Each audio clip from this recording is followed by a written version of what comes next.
The facts, dates, and events presented in this video and or podcast are from the members' best recollection and may not be fully accurate. This video and or podcast is intended for entertainment purposes only. Always consult with your local union about your rights and duties at your workplace. The opinions shared on this video and or podcast by myself or any of the guests that appear on here are our own and does not necessarily represent our employers' positions, strategies, or opinions. All views shared are protected under the National Labor Relations Act. Thank you. Now let's get into the show. And welcome back. I'm here with the famous Rhett Dillard.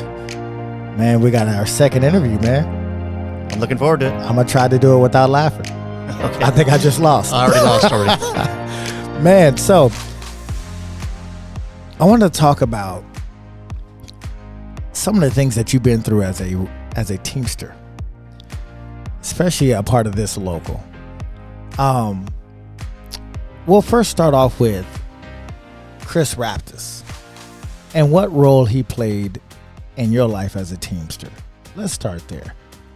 Okay, when I first started as a steward, he was my mentor, and he was the first one to start telling me about laws like labor law, EEOC, things. I didn't know about these things before, but he started planting the seed in my head that this was actually a legal right to be a representative, to represent members. And that you had, actually, when you're representing somebody, you're actually at an elevated status. When you're representing somebody, you were equal with management when you're on that capacity. That is correct. Yes, that is correct.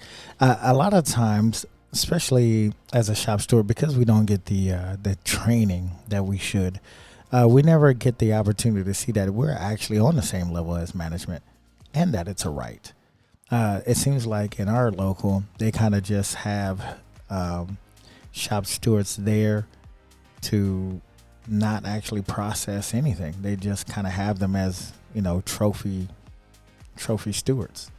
So it's kind of sad that it took me a while to actually figure out that, wait a minute, dude, I actually can represent you on even footing with a supervisor.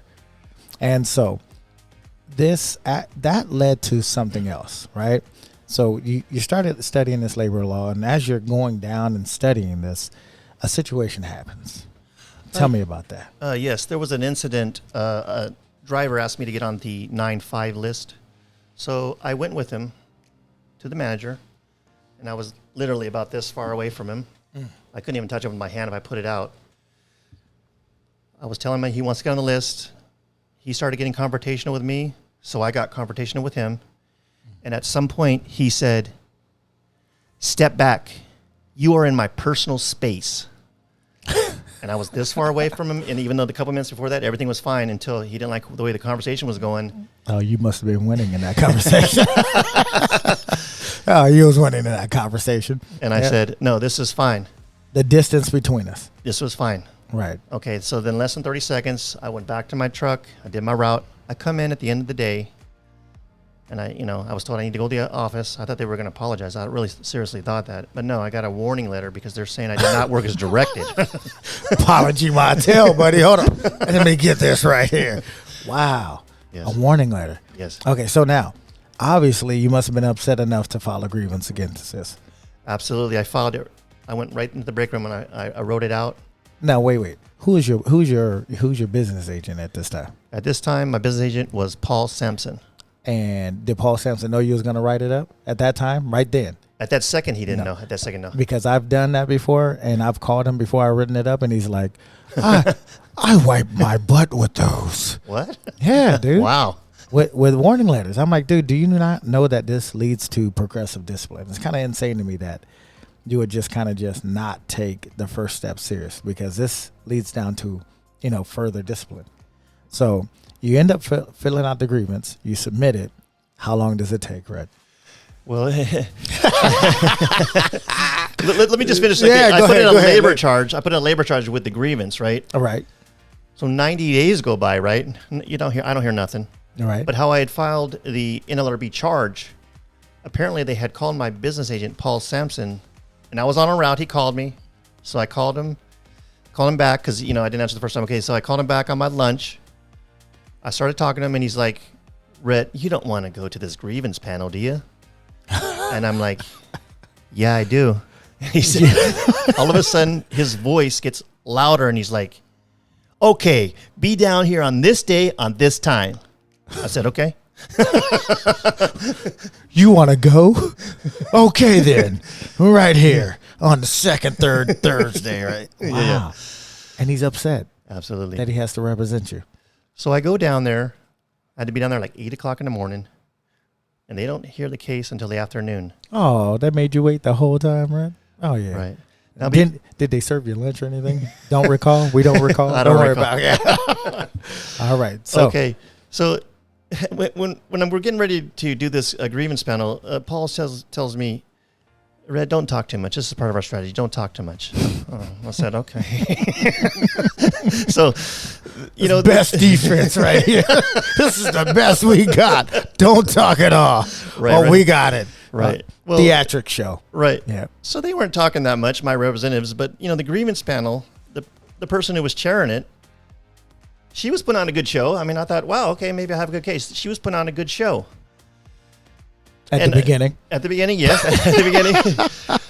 But every once in a while, I had to say something because my business agent wasn't saying anything. They would say something, and then I would just say, yeah, they're lying about that. Because I know I can say that. It's a grievance panel. I know I can say that. Right. And he's like, yeah. Let them talk. Let them talk. Let them talk. Oh, my gosh. So you say it, and what happens? Okay. Did he interject? Did he say, hey, yeah, by the way, they're lying? And did he stand up before you? Can you recall that in any kind of way? My business agent did not stand up for me. I had to pretty much say what I needed to say. That sounds normal. Okay, so they put up a good show, and at the end, after it was over, the people who were on the panel on the union side said, Rhett, you should just work as directed. And I just thought it was a joke. I mean, this is labor law, right? Right. So after they said, it's okay to violate your rights. Right. You know what? Right. Just don't worry about it. Just right. do what they say. Jump. Right. How high next time? Oh, my gosh. All right, so you just say, okay, what's your next step? You have to wait? So they said the discipline would stick. So what I did was I contacted the NLRB. I let them know that this was not right. They investigated, and they ended up overturning the discipline. Really? And the company had to send me a letter stating that they were going to take that off my record. Really? And they had to post a poster on the center manager, right where they go in. Right. And right where the main door is. Mm-hmm. They had to put a poster up there for 60 days. Oh, letting everybody know that they violated your rights. Absolutely. Oh, that is freaking awesome. So now I got a question, Rhett.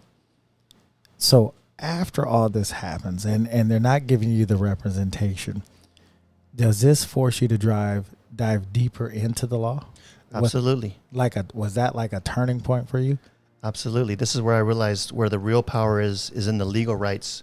Because this all started back in about 1935 when the government saw that there was violence that happened between companies and unions, and they needed to put laws into place so that we can rectify situations, in a civil way, right? Right. As opposed to violence or just before a grievance procedure, people would just walk off the job.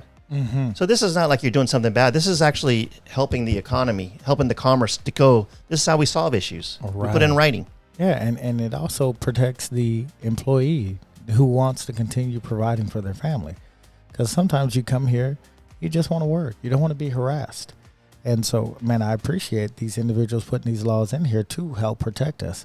But what's sad is that, man, it seems like we don't have a local right now that enforces this. So I got to ask, Rhett, it kind of begs the question, how long you been retired? About 2 years now. Okay, so 2 years. You're still active now. Why are you still active now? Because I would like to see the members get the representation that they deserve. Right. And I've also, since I've been out here, I'm campaigning for members. And some people have tried to tell me that we're not real Teamsters, that we're trying to create a new union. Right. If we're not real Teamsters, then nobody is. Hello. Because we are real Teamsters. Please say that again. We are real Teamsters. We are real Teamsters here. All right. So now, I don't understand, Rhett, that how the local can go around and just try to, I guess it must be trying to win people's votes by saying that we're trying to replace the local when we're actually just replacing the leadership. Absolutely, because people in fear are easier to control, and that's why they spread these types of lies. Mm-hmm. They want people to be afraid. Oh, these guys want a new union? Oh, I don't want that. Right. No, Yeah, I don't know what I'm going to get with that. I Right. know this. Right. No, we're not here to replace your local union. We're actually here to replace the leaders, the heads of Absolutely. that, and actually get individuals that will really represent us. So, man, that's awesome. Well, man, Rhett, it's been awesome. Yes, it has. Thank you. Thank you, man. We got to have you back on the show again. Anytime, buddy. Oh, that's what I'm talking about. Well, man, have yourself a great one, you guys. We're signing off. Thank you for being a part of this. Have yourself a great night.